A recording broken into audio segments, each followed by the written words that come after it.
Hello, I'm the animator's friend, India Lombardi-Bello. Thanks for tuning into my show today. This show is a lighthearted questionnaire interview with animators to get to know them as people outside of the typical craft and industry chat. If it's your first time listening, just so you know. So I'm just going to dive in to introducing my guest today, Nayon Cho. She is an animation director and artist born in Seoul and based in New York. She uses a technique which combines drawings, photographs, cell, and computer animation. Experimenting with timing and abstraction in 2D narratives, her work explores themes of gender dynamics and social conditioning. Upon graduating from the Rhode Island School of Design with a BFA in film animation video, her short films and commissioned works have screened internationally in film festivals like Ottawa International Animation Festival, Pictoplasma, Kaboom Animation Festival, and more.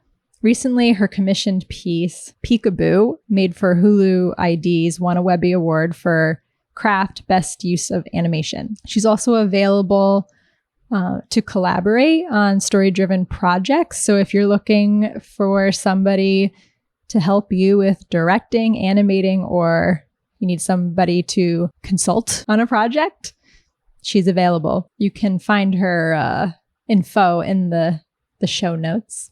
I met Nayon in 2023, I think, which we tell the story of our meeting because it is memorable and unusual. We talk quite a bit about her two most current projects. She's working on a short film called Stigma. She's working with like a French producer, and she pitched at Annecy and like got this film, off the ground there. So I was really interested to talk with her about that because as somebody who's like based in the US, like we're just not used to those kinds of European opportunities that are available to other animators. I think it's really important to hear about how she was able to secure that and how it's working for her now. That film should come out, it sounded like within the next year. And if you want to stay more current with what she's up to on the day-to-day, she has a shorts series called Skin Crawlies, which you can find on YouTube. She really wants people to follow on YouTube specifically, but also it's on Instagram and TikTok, Skin Crawlies, and you can find it in the show notes. They're just like little bite-sized horror on the weekly. And before we go into our chat, I just wanted to make mention of last month's trip to the Hudson Valley Film Festival in Warwick, New York. We were invited to podcast. If you didn't already, go and listen to the last episode in the feed at the festival. We talked to animators that were selected this year into the festival, and it was really nice. It was really special because at least half, if not more, of the animators that we talked to, but then also just the filmmakers that we talked to at the festival weren't from these like major cities. So I really appreciated that their programming lends itself to lifting voices from, other places in the country and the world. And it's really special to go to a film festival and a drive-in and to see like animations at a drive-in. So many of the people that were selected that we talked to is their first time at a drive-in. Their animations are their first, drive-in experience, which I thought was really special. We also did a panel discussion with Laura Faith about the filmmaker's journey, which was also really great. Hoping to do more stuff like that. It was a lot of fun.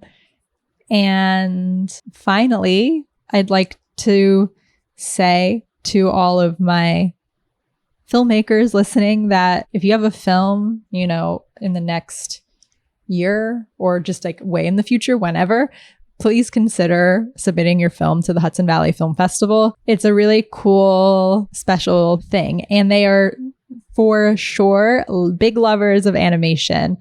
and they want to see more animation submissions. So just submit your film this coming year. I'll send out reminders probably as the deadline nears. For those of you that are based in New York City, it's really easy to get there from the city. It's a quick drive, or you can take a bus from Port Authority, like a straight shot. So easy peasy, nice little like summertime getaway before the fall. And I want to thank again the Hudson Valley Film Festival, Hannah and Martin, for inviting us and for, directing this really, really special festival. And Christy for also making it possible. Christy Kish, Jessica Reich for driving me, and Arnesh Kundu and Ty Openya for helping out. And now you can hear me chit chat with my very spooky friend, Nayon Cho. I wanted to hear, well, first, actually, I wanted to, even though I'm sure you're tired of talking about it, I feel like just how we met. How we met. Yeah, how we met is like a story. Yes, yes. We met at Annecy. Yes, we trauma bonded. Yes, on the most insane hike that I think I've ever been on, absolutely, but I'm sure for you as well. Yeah. Invited by Simone Wilches Castro. Yes, it was our last day at Annecy. Yeah. So I think the festival started from like a Sunday to Sunday. The hike was on Saturday. So it was 5 or 6 days of nonstop drinking and partying. It was so sunny and I was just like dehydrated the whole time, didn't get any sleep. And then Simone said we should go on a hike, and you and I showed up. Yeah. And we're like, okay, cool. Yeah. Pretty nature. Let's just go walk around. And then he took us on this 4-hour climbing up the mountain. Yeah. And on the bus ride to the hike, he was telling us like the story of when he was taking the hike for the first time and how he like almost like died, it sounded like, from like shock, like after it was over. And I was like, oh my God, what have I gotten myself into? It was definitely, I don't even remember that. I think I just you blacked that I don't out. know. I honestly, all of that is so like out of my memory. That was also 2 weeks after I gotten my appendix removed. Oh my God, I didn't know that. Yeah. I like could barely walk, and then I was like, I think I can go to Annecy. Oh. So I can't believe we did that hike.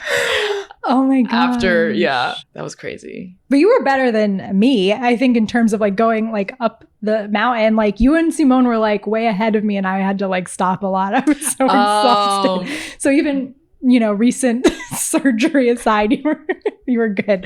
No, but you're better coming down. Yeah. Yeah. I could not come down. Yeah. For the life of me. I was so scared. Yeah. Do you feel like you have like an acute like fear of heights, or is it just like when you're in the situation, you're like, oh, I don't like this actually? I'm very afraid of heights. Like I went climbing once at like Vital, like gym. And then I was like, oh, I don't want to do this. And then my friends like made me do it. So I went up and I was like, okay, I'm stuck here now. Like I can't come down. Yeah. That sort of height also freaks me out. So the French Alps height is gonna fucking terrify me. This year we were staying on the other side of the lake. Oh. And we were looking like it wasn't in Annecy proper, it was like Sèvres or something like that. But literally like right across from Les Dents, like that particular like hike that we did. So like every day I would go out onto our balcony and like look at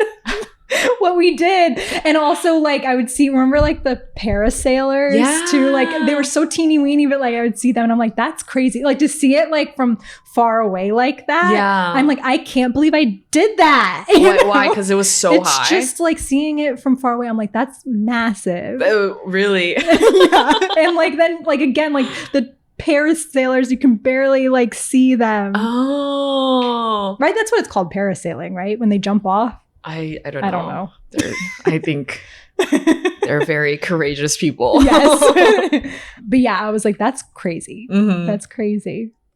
Yeah, I don't know if I don't think I've seen it from afar. So yeah, I'm assuming like what you saw was Yeah. like absurdity. Yeah. But I think if we were to go, I would be down to do it again. Yes. Honestly. I feel the same. I just would make sure I'm really well slept and not hungover, like Right. not still drunk.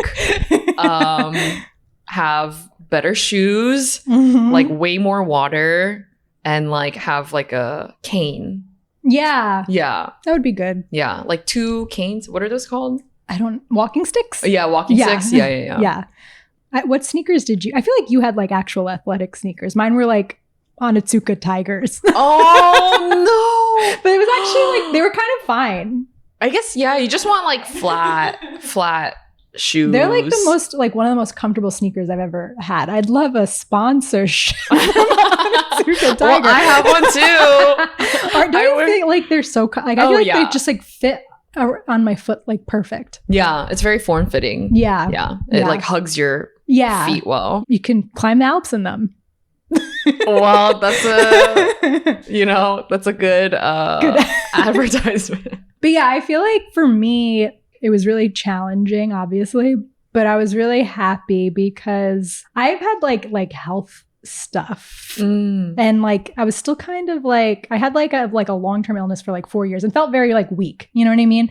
Then like at the point that we were at in Annecy, like I was fine, but like I was still kind of like it's almost more of like a mental thing where I was like still like feeling like, oh, I'm not strong enough to do this. And then, like that last like quarter of it was like me just like battling myself, being like, I can't do this. I'm not strong enough. And then I would just be like, just get to like that next tree. And then like I could. And then, you know what I mean? So it was like actually like such a big deal in that way that like I climbed an Alp, you know, and like I could do it, you know? And then I feel like, you know, for you with the height thing, it's like you got through that too, you know? Right? Yeah. You did. Well, I mean, I'm here now. Yeah. But I think it's kind of like running. You're like, you're fighting against yourself. Yeah. I think what was fun about it was that we were all individually going through a crisis and battle. Yeah. But then because we see each other dying, we like don't feel so lonely. Yeah. You know? Yeah. And Simone said that too. He's like, we all like have different, it's like so representative of life. It's like we all have our different struggles. Like where I struggle, like you're thriving, and where you're thriving, I'm struggling, you know, but it's like, yeah, you get through it with yourself, but then also with others. Yeah. I really think that was the craziest way to meet someone. Like, yeah, no, definitely. Definitely. I'll forever remember that. Yeah, no, it's unforgettable. It's unforgettable. And then it was that year that you were there too that you pitched your film. Yes. Right. And you're still working on your film. Do you want to tell us a little bit about the whole thing? Yeah. Well, what got me to the Alps was I'm working on a short film called Stigma. And it's a 2D animated 15-minute long narrative. I had never been to Annecy before, but I had been working on the script for this since 2020. Thank you, lockdown, you know? I was just sort of like, okay, I have this script and I want to make this film with people this time, because before I was only making it like very small production or like just by myself. And I was like, I want to hire like proper voice actors, like get like proper funding, you know, the whole thing. So I was like, how do I get people involved? And I asked, do you know Max Porter? I don't think so. He's a really talented animation filmmaker, him and his wife, Rue. And they make like stop motion animation. And they were teaching at RISD at the time, and I was teaching there. And I asked him to coffee maybe, and I was like, I have this script idea. Like, you guys are doing something in Europe. I don't know what that whole universe is. Can you give me some tips? And then he told me about Annecy and how he pitched his, I forget what he pitched exactly, but he was like, there's a thing called pitch competition, and you can submit your work. If they like your work, then you get to pitch it at the festival, and then either you get a residency or you get like a pre-purchase deal or like a grant, I guess. So I did that and luckily got in. I have no idea how. My deck that I sent to them, I think was like 60 pages. Wow. I just like bombarded them with stuff. Yeah. Like, I don't know what I'm doing, but And then I went there. The film luckily got Best Script Award from Arte. And it's a pre-purchase deal. And because it's a French company, they were like, in order to sign this contract, you need to have a French producer. And so they helped connect me to a couple different French production companies. And so I took meetings with them and then like had talks about the film. And then I ended up partnering with Levasseur. They're a production distribution company in Paris. So yeah, since then we've just been working on it. Slow process, but it's really interesting because I'm learning so much along the way. So it's been like a couple of years that you're working on it now? Yeah, I mean, so I guess that was 2 years ago. Made the alliance, like signed the contract with Levasseur towards the end of the year. So it's been a year and a half now of working on the script, doing more development, raising funds in France, interviewing. And then we recently just made an animation test. The goal now is like fall, do the storyboard, and then early next year, animatic, and then production for a whole year. So yeah, we'll see how that goes. Yeah. Yeah. That's exciting. So like soonish. Yeah, it's like now gonna like really pick up the pace. Can you say like a little bit about what it's about? Yeah. So the film takes place in Seoul in 2004. It's about a lonely teenage girl who rebels in search of connection after her father's death. So when her charismatic uncle visits from America, she finally feels seen until one night changes everything. Okay.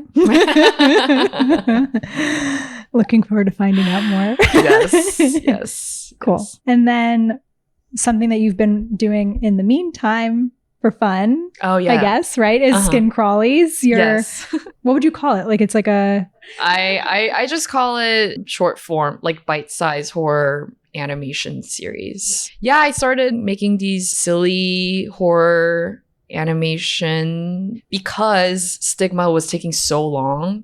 I felt like, and I was doing so much writing that I was like, I forgot how to draw. I was drawing for my like commercial work, but yeah, I was just like, man, I really want to make silly stuff and like something not so serious and like have fun. And so I started just kind of coming up with ideas, and it helps that I'm scared of literally everything. So I'm very constantly inspired.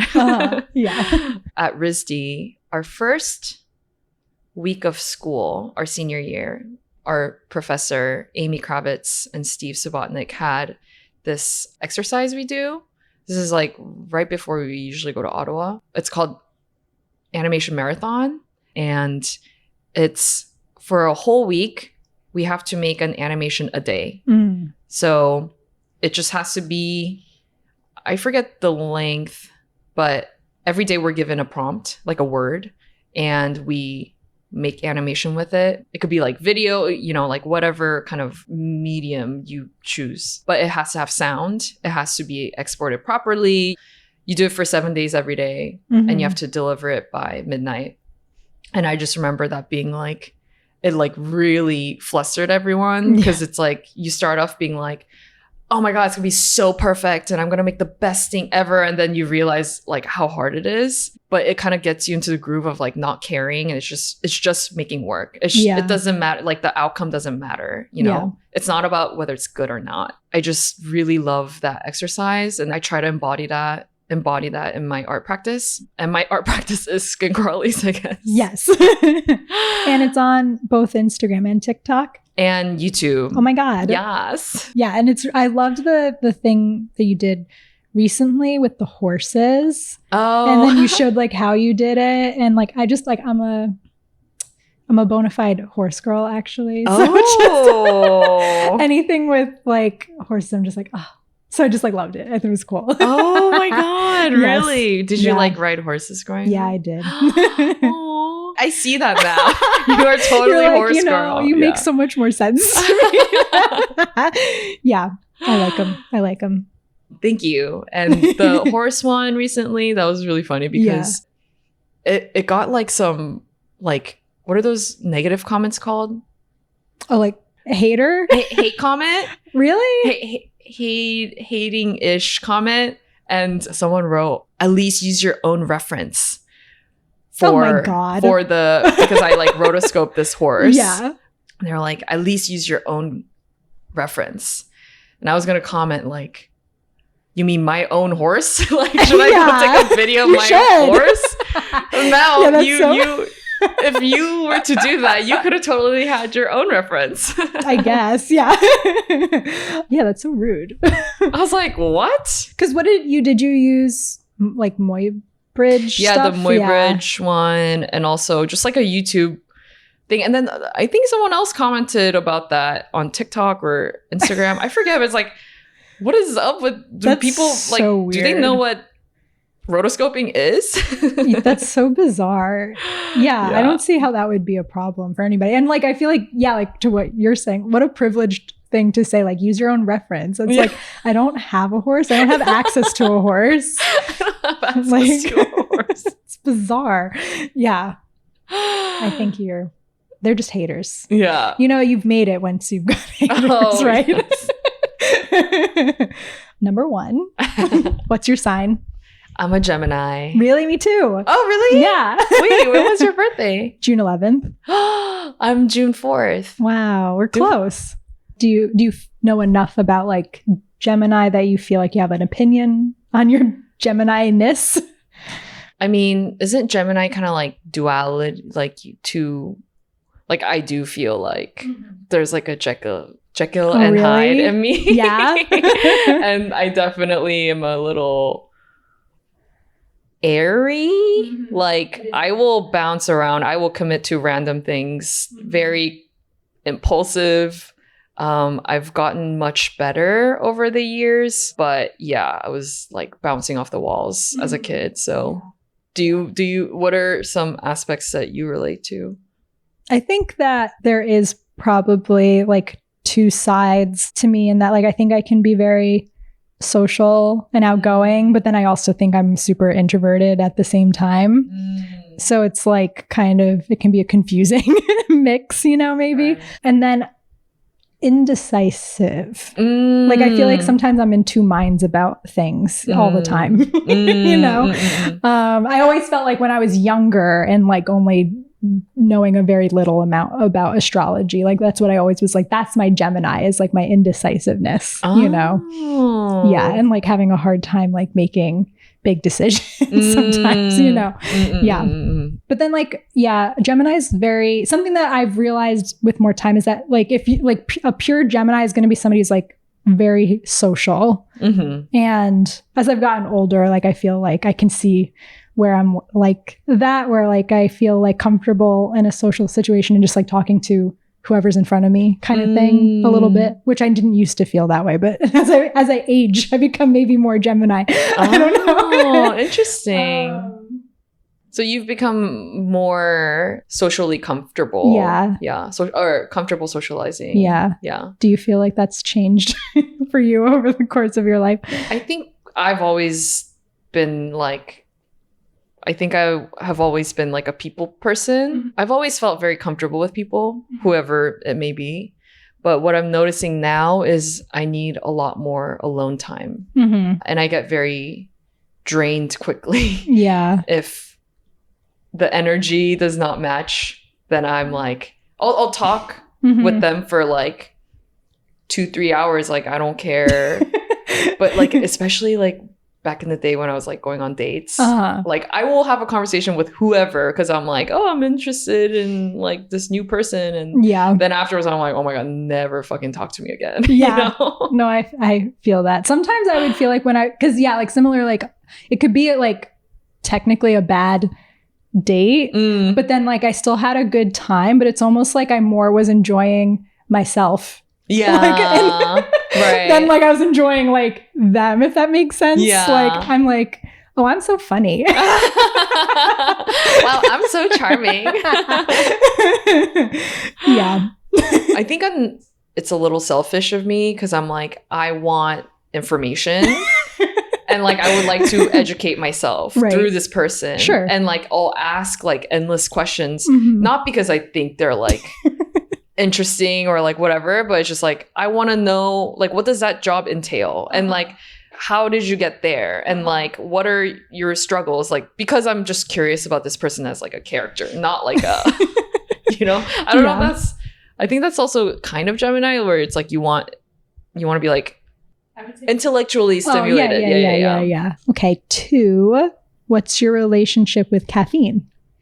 Oh, caffeine is broth to my soul. It is like bone broth to me. I need it. The second I wake up, it nourishes me. I can't live without it. But I've definitely been trying to drink less because it's been messing up my sleep. So I just kind of treat it like broth in the morning. Yeah. So you have like you're having just a coffee like in the morning, and then you're trying to like not do anything else the rest of the day, just like the one. I'll probably have like 3 cups of coffee in the morning, and then 2 or 3. Definitely always 1. And is it? How do you prefer your coffee? Just black? Just black. Yeah, just black. And just like a regular like American style. Americano, drip coffee. Drip. I feel like when I'm traveling, espressos are really fun. Yeah. But yeah, on the daily is like just drip coffee. So because you were saying that it's affecting your sleep, like were you more like somebody who would like drink like all day long? Yeah. I mean, I try to like stop before 2 p.m. But it was like I was drinking so much coffee all day long and it was affecting my sleep. So I was like, okay, I'm going to try just drinking until 2. And I would just drink all of that coffee I would normally like before 2. So I'm still consuming the same amount of caffeine. And then I was like, this is really like still not helping. And so I was just like, okay, I just need to like cut down on the actual amount. Yeah, I think it's like 2.5 cups because I'll have 1.5 cups in the morning and then 1 around like 10 or 11 and like make sure to finish by like noon. Gotcha. Yeah. Okay, 3. When it comes to cooking, what's your specialty? My cooking specialty is mostly Korean food. I haven't been cooking much lately at all. But if I am cooking, I like to cook like more in the fall, winter time. Dumpling soup or 된장찌개 is like a soybean stew. So a lot of soups and stews I make. Yeah. That's awesome. Yeah. I'm like only like just recently like starting to experiment with like making my own broth. Oh. So do you make your own broth too, or? I have these like broth packages from Japan. Yeah. How do you make your own broth? Like with bones and stuff? Yeah. Like I'm trying it from like, Yeah. I don't do that, but. Yeah. What are you using? Like the first time I did it with pork bones that I had for making like pasta sauce. And I just was like, I think maybe I was like sick or something. So I was just like, I have these, like, I'm just going to make something. But I really didn't like the way it tasted. I don't know. It was like weird. But I know that pork bone broth is like a good, like that's like a thing, right? Yeah. But I don't know. It was not. It just had like this taste that I really didn't like. It wasn't like it's not like anything was bad with it, like technically, but like there was something that wasn't right for me, my palate. And then I did chicken recently and that came out good. Oh, okay. Yeah. Maybe the pork one, like did you drain the blood and stuff? That's interesting. I mean, it was just bones. But you have to like, so I will soak the bones in water and there's a lot of like gamey stuff in there and then it comes out and you like kind of do like a filter process first, and then if you boil it, it's like it comes out cleaner. I don't know what the issue was, but maybe that's because it's like a gamey, I think, flavor. That's like that's I think the word. And I didn't that makes sense, because I mean there's definitely stuff going on in there that's like bloody, but like okay, so you have to just soak it first. Do you have to do that a few times and like funnel it out? I would look into this online for more specific instructions. But I think I don't even know if you have to do it like multiple times, but if like the junk keeps coming out, I see, then you should. Okay. But I think that helps with getting rid of that gamey scent. Got you. Okay, cool. Good to know. Because that was weird. But what's confusing is that, like, I think why I was so surprised is that, like I said, I use them for pasta sauce, for like a red sauce. You need like, I think like beef and you need pork in order to make it like taste good. Because it's really just like tomato. I mean, it would still taste good, but if you want that like meaty, like ragu kind of flavor, it's really just like canned tomatoes and then like oregano, onion, and garlic. And then you cook it with the meat for so long. I feel like you need more pork than you need beef for it to taste good. So then sometimes I'll just put pork bones in there. But then like it's delicious in there. And like actually the meat itself, even though there's like very little meat on the pork, like then that's like so delicious. But it must be just something different with like, maybe it's because it's like it's like a very acidic thing. Yeah. I don't know. It's like a different chemistry than if it's just like a pork bone broth that you're starting from like water. Yeah. I feel like the broth, it just like encapsulates the actual bone, and then the ragu is like more flavorful, you know? Yeah. Cool. I learned something. That's actually very helpful. Maybe I should start a animators cooking podcast. My god, yes, that'd be cute. And also like I feel like there's always such like this thing with animators in food that, you know, they're so busy working that they don't eat well. So maybe we can like trade some knowledge or recipes. Like quick like good things to eat while you're working, to make while you're working. I honestly think people's recipes will be pretty horrible. Or like at least for myself and my friends, we all just eating to survive. What's like a number one thing that you would make if you're really like in the thick of working on something? Just yogurt, eggs, boiled eggs, yogurt. I eat a lot of fruit. I think if I'm in Korea, I'm like 100% eating kimbap, which is like the sushi rolls. Yeah. That's, I can eat that forever. Yeah. 4, have you listened to music today? I did listen to some Bad Bunny. Nice. To just like wake up. I'm really into Latin pop these days. So, you know, whatever Spotify suggests for me, I just listen to it. Just more summer vibes, you know. 5, what were you like in high school? I was called weird a lot. Like, no joke. I was like, every day someone told me, oh my God, you're so weird. Aww. But I think everybody meant it in a, you know, endearing, like, you're so unique, or, you know. But I did take it kind of like badly. I'm like, why am I weird? I'm not that weird. But I went to like a very academic focused high school, and I was like the art kid, had severe ADD, was very like vocal, just silly. I was like really, really silly. Made a lot of paintings and drawings. So I was definitely an outsider, not the typical like smart, hardworking student.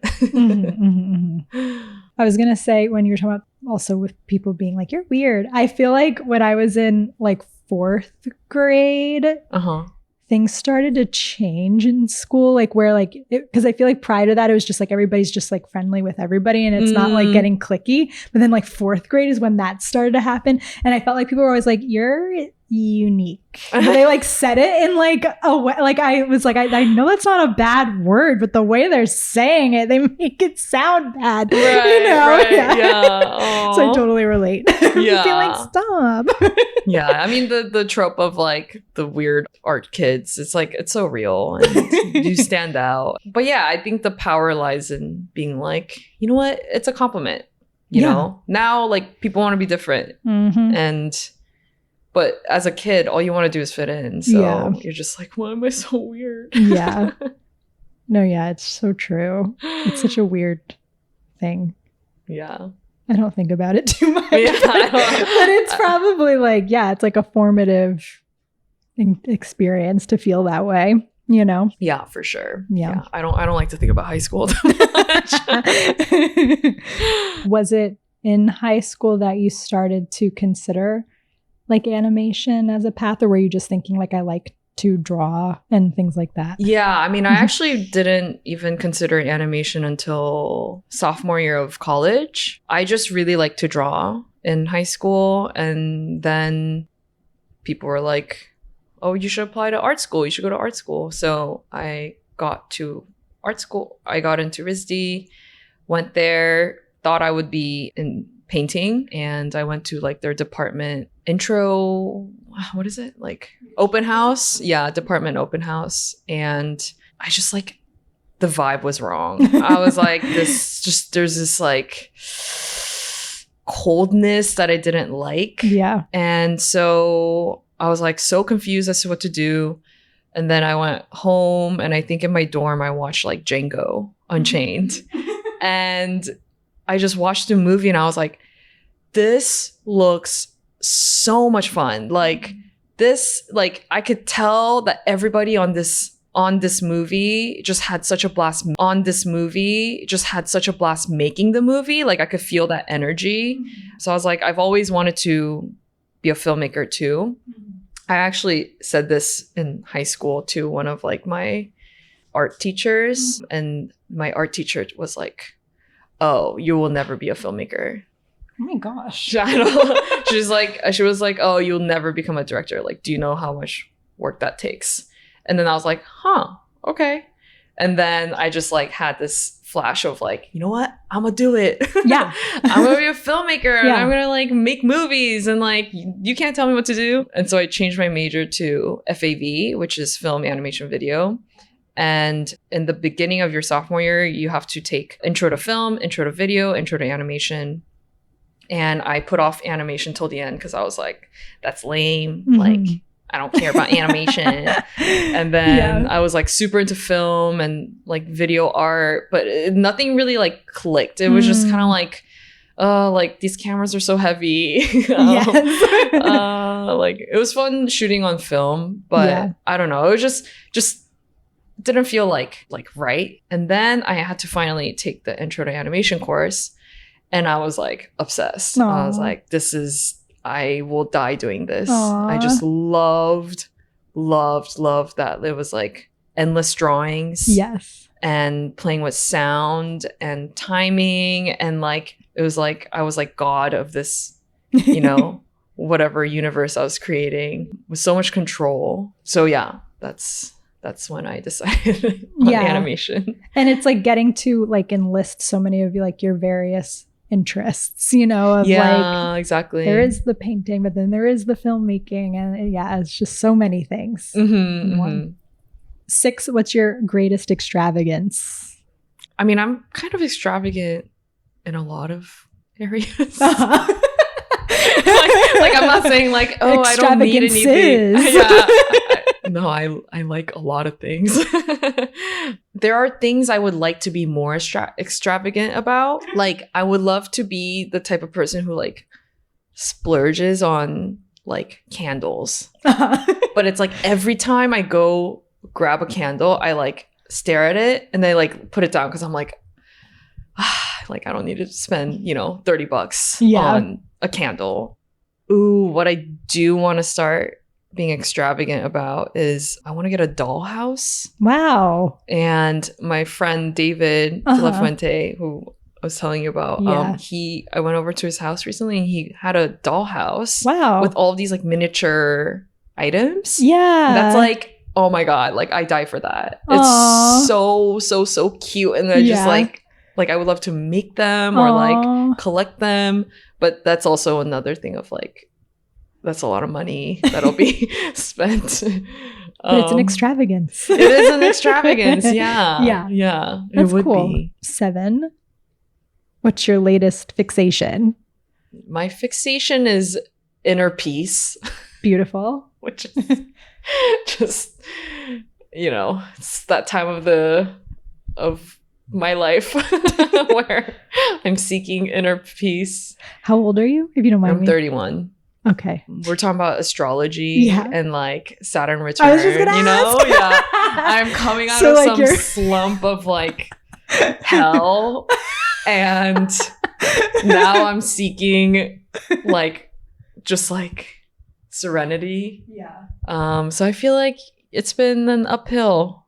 It's good. Yeah. What was your Saturn return like? Did it happen when you were 29? Or was it a different year? It definitely happened last year, 29 to 30. I feel like I'm still... I feel like the after effects of it, like, linger. Yeah. Do you feel that way? Yeah. I feel like it's like Saturn return is so intense and big that then you're like dealing with the feelings of it like for a long time, even though like you might have passed completely, but like you're still like, affected. Yeah. Yeah. You're like, what happened to me? You're like, who was I? Yeah. Well, I feel like my Saturn return helped with stigma. Yeah. Like literally got stigma going. Amazing. And then skin crawlies. Yeah. Just like, chaos channeled to creativity. That's or good. trying, So yeah, now I'm trying to just not create more chaos, Mm-hmm. but just let the dust settle. And yeah, I mean, it's not like Saturn return's supposed to be bad. It's just like big change. Yeah. So it's like, it might feel bad when you're going through it because change is hard. But then it's like, it sounds like really good things came out of it for you. It's just like more now. It's like, okay, I've got these things going on. Mm-mm. It depends on the person, what the theme is. My theme was like identity. And There's like themes? Or just like, it could be about friendships. Can you calculate that? Calculate that? For the Saturn return? No, but like, isn't Saturn return sort of like when shit you've been like avoiding kind of like comes up and you have to deal with it? I don't know, maybe.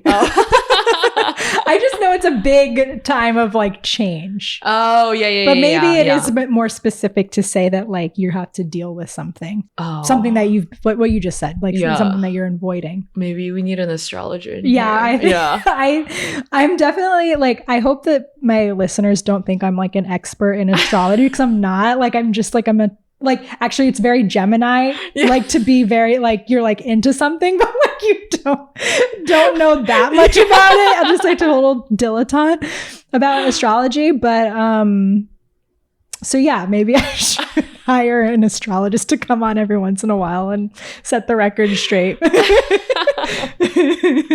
Oh my God. Yeah. That would be helpful. But I feel like mine was about, or whatever like change happened for me was about like accepting the fact that I'm an artist. And it's like, it's funny you brought up high school. It's just like, I think for so long, I just thought like to fully commit, not externally, but like internally was like a weird thing to do. And like, I just had such I don't know, it was just like, that's wrong. Like I had this idea that, I can pretend to be an artist until 30, whatever. And then, I must settle down and like have kids and blah, blah, blah. And it's like also being from Korea, it's such a like conservative sort of trajectory that I think like a lot of my family members and my friends go through. So it was like coming to terms with the fact that I'm like, no, like this is all good. This feels genuine to me. And that created a lot of chaos. Yeah. Was that like a difficult thing with your family to be like, this is what I'm doing? Or were they accepting? No, they were. Okay. And then I like had this huge revelation. And then I like told my parents, I was like, you know what? I'm going to be an artist. And they're like, well, what were you before? Like, what do you mean? What else is new? Yeah. And they're like, well, okay. Yeah, that's so funny. It's just like internal acceptance. Yeah, it was for you. Yeah. Yeah. Yeah, it is interesting to think about like the high school thing of like, being almost like being made to feel weird because you were like a creative person. So then like you're internalizing that and being like, it's weird. It's too weird to do this. Yeah. But it's all just projection. Yeah. Very interesting. Yeah. Well, I'm glad that you went through that fire to come out to like be where you are now. Yes. Yeah. Thank you. You're welcome. 8, what trend are you enjoying? And it could be any kind of trend. It's not like prescriptive. I love scarves as belts. Oh. Fashion trend. Yes. Well, I always admire your fashion. Oh, thank you. I look like total. I like your outfit though. It's like comfy cool, you know? Yeah, it's literally my pajamas. Well, I like it. Fashion wise, I like really came around with it because I think growing up, I always, loved dressing up or like shopping. And then I had a phase where I was like, beauty is a distraction. I must wear like a uniform every day and I'm just going to dress in all black and like wear the same thing every single day. So I get rid of that, because fashion is like so superfluous and like, it's so shallow. So I went that route for a while. And my best friend, who is like a super, super fashionable girl, she later said that she got really sad that I took that turn. And she was afraid I was never coming back. Oh, that's funny. Yeah. And so, and then now I'm like, no, fashion's like so cool. And it's just a way to express yourself. And there's nothing, like anything could be shallow, but it's just, I think, a way to present yourself the way you want to. What was your uniform? Like, it would be like a t-shirt, black t-shirt and black slacks and just like Adidas shoes. That's cool. Yeah. Yeah. It was very... It's a fashionable uniform. It was very normal. I've been thinking a fixation of mine lately has been, I saw this video on Instagram and it just like left an impact on me. And it was about like, it was just this guy talking about how like people used to go to New York City to like see the latest in fashion and see like all of the different things, like all the different ways that people are like expressing themselves in their clothing. And he was like, nowadays when you go, like people are, of course people are fashionable, but he's like, it's just everybody wearing kind of like the same things and just like trying to one up each other and like how much they're doing the same.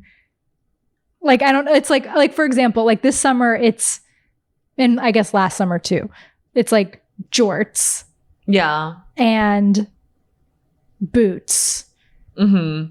And some sort of like flouncy top, And it's like, that's what everybody's wearing, different versions of like that. Yeah. Yeah. And it's cool. Like, I love it. Right. But then once he said that, I was like, damn. Yeah. Yeah. And I'm like, oh, I don't want to do that.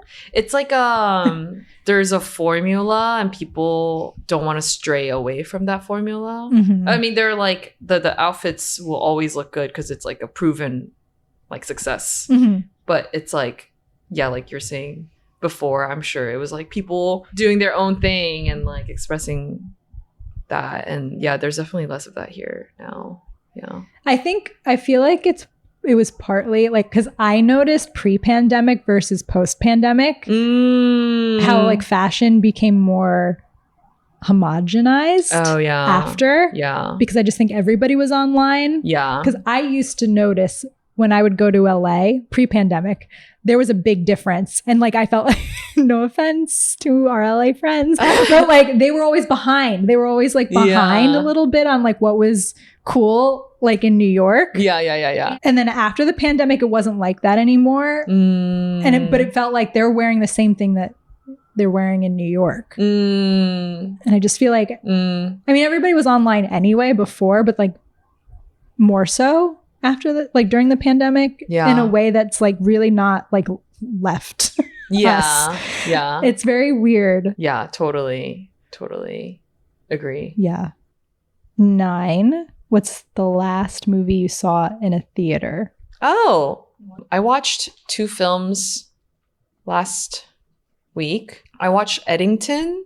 Oh, that's like about like COVID. it's during COVID, right? Yeah. I was like, when I saw the trailer for that, I was like, whoa, this feels like so recent to be making a movie about that vibe, you know? Or it's like an awkward, it's either too early or too late. Yeah, I was not a fan of the premise, but I love Ari Aster. So I was like, I'll go check out his new movie. Also love the cast. Overall, super worth it. I personally really liked it. Really slow build. It's 2.5 hours long. So an hour in, I was like, should I leave? But then it got really good. Okay. So highly recommend. Actually, not highly recommend. I mean, if you want to watch it, you should watch it. But if you're curious, you should check it out. But if you're not, like, I don't know, I wouldn't. It's a 2.5 hours of someone's life, you know, like I feel like that's kind of really long. I watched that, and then I watched Eternal Sunshine. I was like, oh, I haven't seen this in the theater ever. And I've only seen it like on my laptop or TV. And it was so much fun watching it in theater. People were like laughing. I didn't realize how funny the movie was, you know? I mean, they were always like humorous, but I'm not gonna like, it's not like a laugh out loud movie. So yeah, it was such a good movie. So good. Such a classic. Just like the pacing and the editing, I was just like, it's just, the whole movie itself is memory passing by, and it's done so seamlessly and like effortless looking. Okay. 10 is your surprise question. Yes. And I was thinking about skin crawlies. And that there's some kind of like hauntedness to things. So what is the most haunted moment that you've experienced? Oh. I have 2 moments I can think of, and they're not like really haunted, but the first one is in college when I was in Korean. We like say you're pressed by scissors, like when you're, what is it? When you're dreaming and then, but your mind is awake. Oh, like sleep paralysis? Yeah, sleep paralysis. And then I 100% saw like The Grudge, like mom in the corner of the room. Wow. And I was like, this is how I die. Oh, no. But it was so vivid. It was so scary. Yeah. The other moment would be when I was a kid. I think this was 2nd grade. My mom, my brother, and I were living in Seattle. And I think my dad was there too. But it was like Christmas time. And I remember we made cookies for Santa and we left it out. And then we went to sleep. And in the middle of the night, I like heard a lot of noise. So I like woke up and I went out to the living room, saw that the cookies were kind of eaten. And then I go towards the kitchen and there's someone there. It was like some big figure. And I just remember, I was like, wait, who is that? Is that my dad? So I went to my parents' room and saw that both of them were sleeping there. So I was like, oh, okay, that's Santa. And then I went back to sleep. And then I woke up and then I told my parents, like, Santa was here. Like, I saw him here. And they were like, what are you talking about? And then now I think about it and I think it was like a robber. Seriously? Yeah. Oh my gosh. Because like there was like a human being in our kitchen. Oh my gosh. I think that's like real life haunt. Yes. But I believed in Santa for so long because of that. Yes. I understand. Yeah. That. Until like middle school, I was like, I swear to God, I saw him, you know? Yeah. Do you think that your parents like had somebody come in to be Santa? No, they were like, absolutely like, like, what are you talking about? Like, they're not that type of people. Oh, man. Yeah. And he was making a lot of like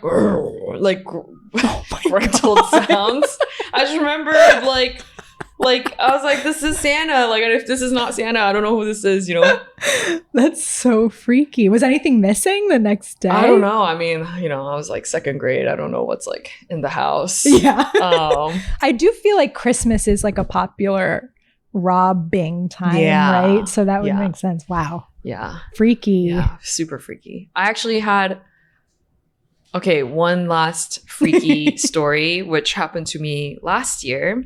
So, you know how like you hear about these like horror film production sets like collapsing and like people dying on set and like because you're like channeling like evil energy. So I always thought that was kind of like urban myth or whatever. Last year when I started Skin Crawlies, I had an idea for one animation, which was like a girl is sleeping and a spider like starts crawling up her chest and then like goes into her mouth. So I was in bed and I storyboarded this in my journal, in my notebook. And I was like, okay, I have everything, you know, all the shots now. And then tomorrow I'll like get to it. And then I was feeling like productive and good. I shut the notebook, I put it down next to me and I lay down to sleep. I think in like 30 minutes, I'm like dozing off. I feel something on my toes and I was like, oh, what is that? But then just like kind of like, you know, it could be like friction of the blanket. Right. And then I feel something touching my thighs. Oh my God. And then I was like, wait, what the fuck? So I pull the cover up over and I see this cockroach literally crawling across my chest towards my face. Oh my God. Freak out. Oh my God. And I jump up and I'm like, am I hallucinating? Yeah. But then I turn the light on and I look at the bed and I see the cockroach just like paralyzed on the bed. So I like immediately he's also scared. He's also scared. Of course. He's lost, you know. Like was it big? Was it a big one or was it was it wasn't like a water bug. It was like a proper cockroach. Yeah. I manifested my Skin Crawlies. Wow. And I think I just slept at my friend's for like the next month. I was like, you're like, I no. can't. Did you try to sage or anything after or no? No, I tried to call the exterminator. I thought you were just I tried to call the cops. This place is haunted. Yeah, this place is haunted. But I called my mom after. Yeah. Because I was freaking out. Yeah. And like, I don't know why. She's like in Korea. And then I was like freaking out. I was like, oh my mom, like the cockroach appeared in my bed. It was trying to attack me. And then my mom was like, you know, the cockroach is away from its family. It doesn't know where it's at. And you killed him.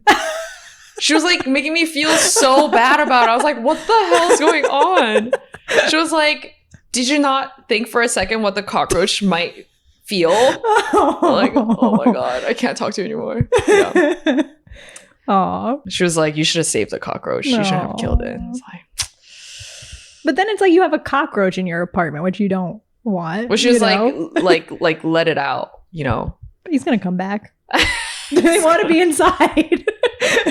That's where they like to be. Oh my God, yeah. But I was like, how is it in my bed? Like, it's not even on my bed. It's like between my bed sheets. Yeah. I mean, bugs are crazy. They do all kinds of crazy things. Oh, that's true. But it is interesting, the timing. Yes. Isn't that? Yeah. Spooky timing. It is spooky. And then after that, I was like telling people about it because I literally manifested that. I've manifested certain other stuff too. Yeah. But then with your work or just in general? With my work. Oh, I've manifested bed bugs once. Oh my God. I'm really good at manifesting bugs. Yeah, I was just gonna say. Because my last film, one of my film, there's a scene where this girl is in bed and there are like bed bugs like crawling out of her mouth. God. Yeah. Or not. There are also spiders. Oh, maybe this is something about spiders. I need to do more stuff about spiders. But spiders are crawling out of her face, out of her mouth. And then I got bed bugs. Oh my gosh. Right after that. That's crazy. Yeah. Oh my God. So yeah, now I'm trying to draw more $100 bills. Yes. You know, a big house. a horse. A horse. So then you can have a horse reference. I can have a horse reference. What else do you want? What do you want? I'll manifest it for you. I'll get you a horse. I want jorts and boots and a slinky top. That's what I want. I want to be cool like everybody else. Be homogenous. Yes. 11. What is the first work of art that's made a meaningful impact on you as a child? I would say music. I just remember there was so much music around me. There's this Korean opera singer.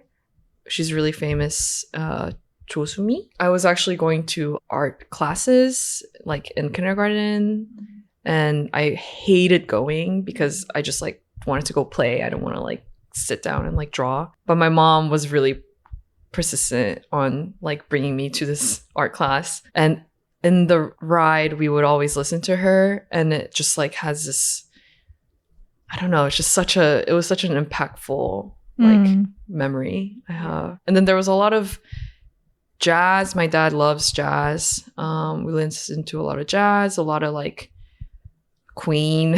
Oh yeah. So yeah, I think my first sort of like art form, other than like, you know, like Sailor Moon or like Pokemon, Sure. is like music. Yeah. Yeah, it sounds like good music too. Yeah. Like not like, I mean, pop, but I don't really have much memory of like pop music. 12. What's a talent you'd most like to have? Oh, sing. Yeah. Yeah, that's a good one. Sing or like play an instrument really well. Yeah. Yeah, like something in the music realm. Have you ever done at Ottawa the karaoke?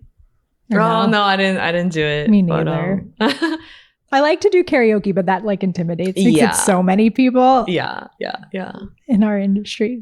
Yeah. Too. I was like, give me like 5 more drinks and I'll do it. Yeah. But I love karaoke. Like I'm obsessed with karaoke. But it's the Korean style is you do it in a room. Yeah. Like smaller rooms. So this like Japanese style karaoke like in front of people, like I'm like, that sounds crazy. Yeah. You know? Yeah. They're both like fun in different ways. Yeah, you know? they're fun in different ways. I feel like what's nice when it's like a room and it's just like you and your friends is that you can do like weirder stuff because you're not like trying to really appeal to anybody. But I feel like when it's like, in front of like random people, like you have to do stuff that people are gonna like know if you want that positive feedback, I guess, you know. If you're looking for positive affirmations from others. Yeah. What's like your go-to karaoke song? My go-to karaoke? Ooh, so many. Officially Missing You. By who? Officially Missing You. Oh, it's called Officially Missing You. Yeah. Oh, I've never heard that. I thought that you were saying that your official karaoke song is Missing You. Oh, no. But I've also never heard of Officially Missing You. I don't think. You definitely know it. If you hear it, you'll know it. Okay. Like Alicia Keys. Nice. A lot of Korean songs, if they have Korean songs available. Love by Keisha Cole. Do you know? It's like maybe.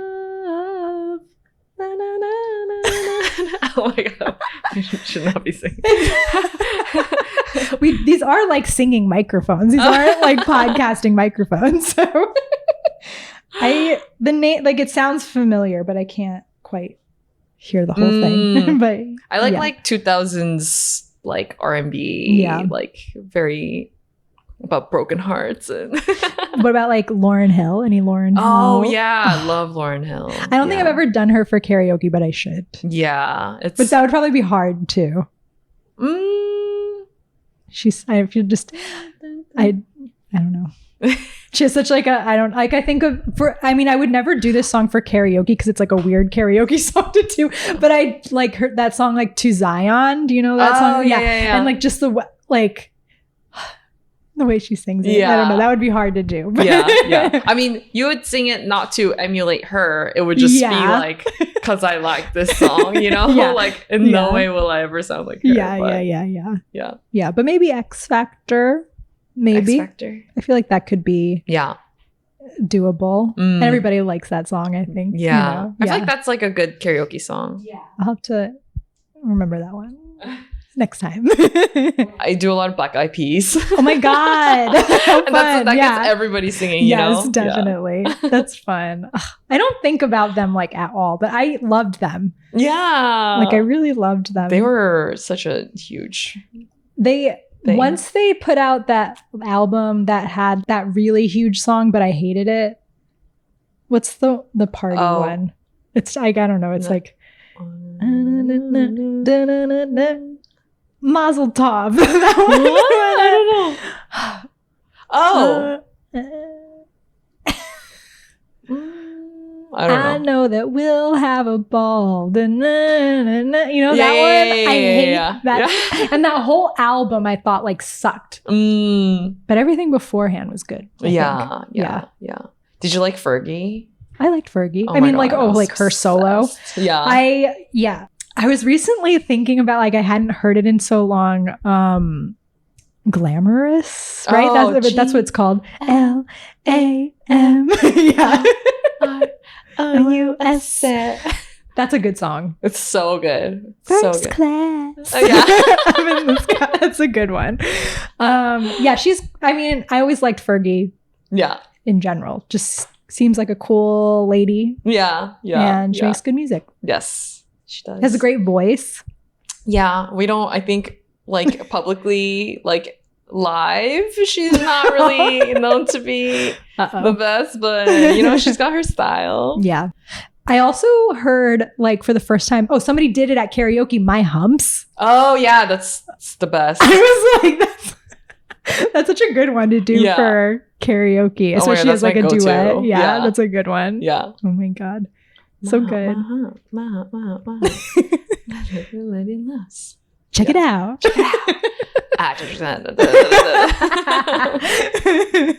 The rest of the podcast will just be karaoke. Like us just doing karaoke. We're just singing. That would be cute. We should do karaoke. We should. Yes. Super down. Cool. We'll plan it. 13. When were you most discouraged about pursuing your creative path? I think not the first, but maybe the second film I made. So the first film was my grad thesis film. What's it called? Cesaris. Okay. Not grad, it's undergrad, but yeah. Your graduation my student film. Yes, graduation film. That didn't really get into the festivals I wanted it to get into, but I think it was just such a chaotic time. And I had like other stuff to deal with, like visa and like moving to New York. New job, all of that. So I didn't really care. But then the second film I made is a spider dream where I manifested the bed bugs. Yeah. I guess that did get into some festivals, but I just felt like it wasn't getting in places I wanted to. I was like comparing myself a lot to people then because, you know, like right after school, if your student film does well, it's like you're on this path as like an independent filmmaker. I just felt really unseen. Yeah. And definitely younger. So I had this drive to make my name known and was a little, you know, ambitious about stuff like that. And I think at the time I thought that you needed to have like external validation to be given this push to like continue on this path. And so, yeah, I just felt like, wow, like no one cares about my films.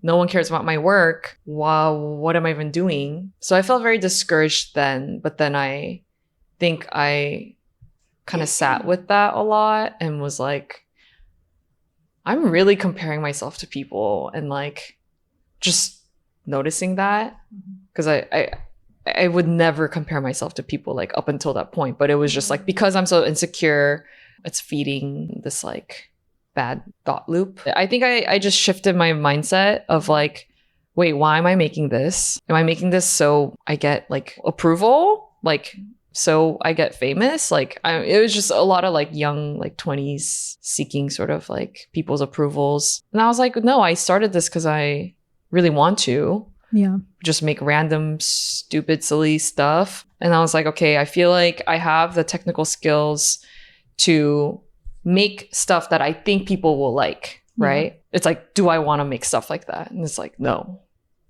I just want to make what I want to make. Like, if I'm not doing that, then there's no point in making, you know? So yeah, I think I just like shifted I was just like, get over it. Yeah. Yeah.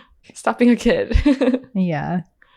I think that comes up every once in a while still, you know? But it's now just like, just shut the fuck up. Yeah. Shut the fuck up. Not today. Not today. Yeah.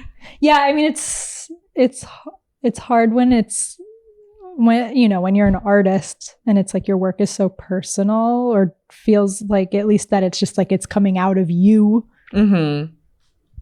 And it's hard to be objective about your work, you know? So then it's like, if other people have giving it the reaction that you're hoping, you're like, that's, very confusing. Yeah. You know? Yeah. And if you don't have like a sturdy spine about this, then I think it's easy. You can get swayed very easily. But it's like, you need to be swayed in order to like build resistance against it. So it's just a learning process. Yeah. There's trees that like they get stronger because they're in like these strong winds. It's like that. Yeah. Or I've looked into artists who I admire, and everyone, it seems like what everyone says is like, just hang in there. Like that's the 99% of the battle. Like, you know, like you could get accolades, success early on, but that doesn't guarantee you to last forever. So it's just like, know your purpose and like do it for yourself and just hang on, and people will look to you at some point. And maybe they won't, and it like doesn't matter. It doesn't matter. Yeah. It's like knowing how to like sustain no matter what. 14, what characteristics do you admire in others? Nowadays, I think being able to see from the other person's perspective and not like projecting my own like thoughts on them. I feel like that's really graceful, and that's something I like really want to embody for myself. Or like, you know, when someone does something, instead of being like, why would you do that? Or blah, blah, blah, just being like, oh, like, there's a saying in Korean. I don't know how to say it. What is it in Korean? It's like, 그럴 수도 있겠다. It's like, okay, like that could have happened. Like you could have, like, it's not a good translation. Like almost like it happens kind of thing. Or like, say like, okay, my mom, she wanted me to call her at night, and then I was out busy, and then I like went to sleep, and then I call her the next day. Like, she's always like, oh, okay, like you were out. Like she would never ever get like upset or like take it personally. She would just be like, I see that's the situation you were in, so I understand. It has nothing to do with her. It has nothing to do with me, you know, just a situation. Yeah. Does like, that make sense? Yeah, I think so. Yeah, it makes sense to me. So you want to like be able to, or you like people who can be that way. Yeah, like being understanding, compassionate, and graceful. Yeah, I like that. That's good. Yeah. Those are good qualities. 15, what's your favorite feature animation? Ooh. Perfect Blue and Spirited Away. Good ones. Classic. 16, what's your favorite short animation? Ooh. There's so many, but one that is just coming to my mind is, I don't even remember the name, but it's a short film made by an animator at Studio 4C. Studio 4C is like a big Japanese production company. And so I think they, like Pixar does and Disney does, Ghibli does, like they hire like their inner like animators to like make their own shorts. And it's one short where it's all done in like crayon, and it's from the perspective of this kid, and his mom is about to go into labor, and he's in this hospital, and then he like falls asleep and like goes on this like roller coaster of a journey. And it's just so, first of all, it was so beautiful aesthetically, and like the movements are like so fluid and like just so like satisfying. And I just thought it was so cool to like capture like a kid's perspective so well. It was really like I was like a kid. Oh, that's so nice. Yeah, I don't know the name. We could probably figure it out later. Yeah, I'll find it and send it to you. Okay, we'll figure it out. Yeah. It sounds wonderful. Yeah. Yeah. I want to see it. Very pure. Yeah. 17. When's the last time you lied? I feel like every day I'm lying. Oh no. About what? I'm lying about something. Oh my goodness. You know, white lies. Yes, of course. Yeah. Yeah. Little innocuous white lies. Is it usually like the circumstances just like you're in conversation with somebody and you're like feigning interest or something, or is it you're trying to like make plans and you're like, oh, I'm busy, or I don't know, like what's the color of the white lie, like shade of white is yeah if there's an issue going on with me, like some like problems I have or like worries I have in my work or like personal life, just like, you know how people are like, oh, how are you? And I'm just like, I'm good. Yeah. I just like don't want to get into it, you know? Yeah. So that kind of lying. Yeah, I understand. Yeah. 18, what's overrated? Clout. Yeah. It's a good one. It is overrated. Yeah. It doesn't mean anything. Right? Yeah. 19, what's underrated? Hugs and holding hands with your friends and, you know, linking arms and like. Yeah, I think that's true. Yeah. I'm not like the most like physically affectionate person with like my friends, but recently I had my best friend visit and I don't know, like I think I was like very mushy feeling that day, like, you know, but like I was just like, can we like hold hands? Like, and she's always more like wanting to like hold hands with me or like to be in physical contact with me, and I'm just like, I'm not like reciprocal. I mean, I'll do it, but like I'm not like, I don't reciprocate. So I was like so like on her that day, and she was like, this is so weird. And she was like, I love it, but it's so weird. And I was like, I don't know, I'm just happy you're here, I guess. You know? She's like, oh, finally it's working after years. I've worn her down. I've finally worn her down. Yeah, it is nice. Yeah. With your friends. Showing people you care. Yeah. Yeah. Yeah. Agreed. And I agreed that it's underrated because like I said, like, yeah, like I don't really do it, but now I'm kind of like, yeah. And it's like you show love to your friend like without it, but it's like with it, it's like an extra, you know. It's a bonus. Yeah, it's a bonus. Yeah. 20, what's your most life-defining decision? I got in trouble for doing something really naughty when I was in high school. Mm-hmm. Nothing horrible. It was just like I was really just chaotic in my head and like, you know, had ADD. I keep saying I had ADD. But it was like really clouding up my thinking. Maybe you were more like symptomatic. Yeah. So, and I think I was really unhappy at my high school, and I just wanted to like rebel. And so I got out of that situation, and then I went back to Korea for the summer, and I started going to the doctor, like a psychiatrist, and I started getting therapy. And then they were like, okay, you seem like you need to like calm your mind. What has made you feel calm in your life? And I was like, I used to like drawing. And so they were like, you should start drawing again. So I started getting back into art. So now I am still doing art. Yeah. But yeah, thanks to that incident. That's amazing. Yeah. I mean, it's like, I don't know, like it's amazing that it's had like such a lasting, it was life defining. You know? Life defining. Yeah. Yeah. Course defining. Yeah. Okay. 21. What would you say to yourself 5 years from now? What would I say to myself 5 years from now? Yeah, like to your future self. What would you say to your future self right now? And you will have a record of it. Oh, that's so sweet. Oh my God, I love that. Wow. I'll say, dear Nayon, 5 years from now, I'm very proud of you.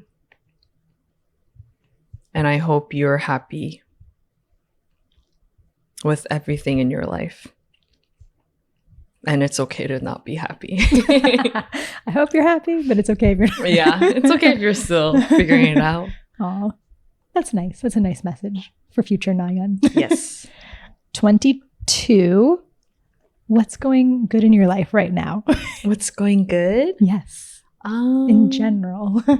In general. This is a new question I'm trying out. That's a good question, actually. I feel more settled, which, as I've been saying, it's been really chaotic for the past couple months, past couple years. So I finally feel like not too comfortable with this like mundane rhythm, but I'm really enjoying how like, I don't know, just the boredom is good, I think. You're enjoying the boredom. I'm enjoying the boredom. Or learning to enjoy the boredom. Yeah. Yeah, that's good. And then 23, who should I interview next?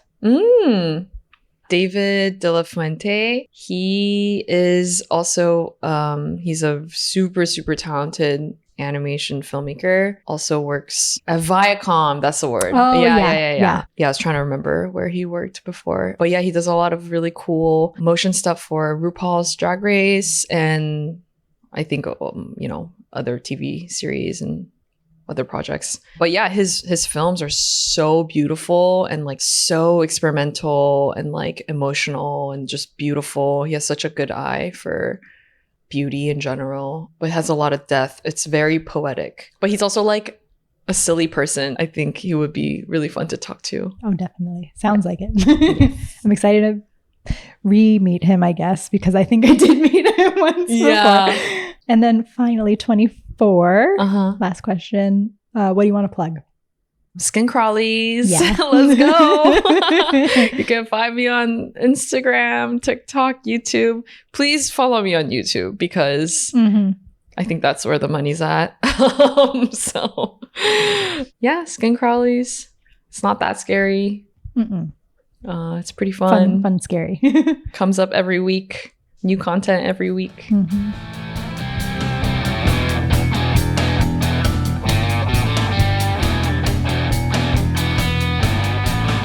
This podcast is recorded, produced, and edited by me, India Lombardi-Bello. Digital marketing assistance from Arnesh Kundu.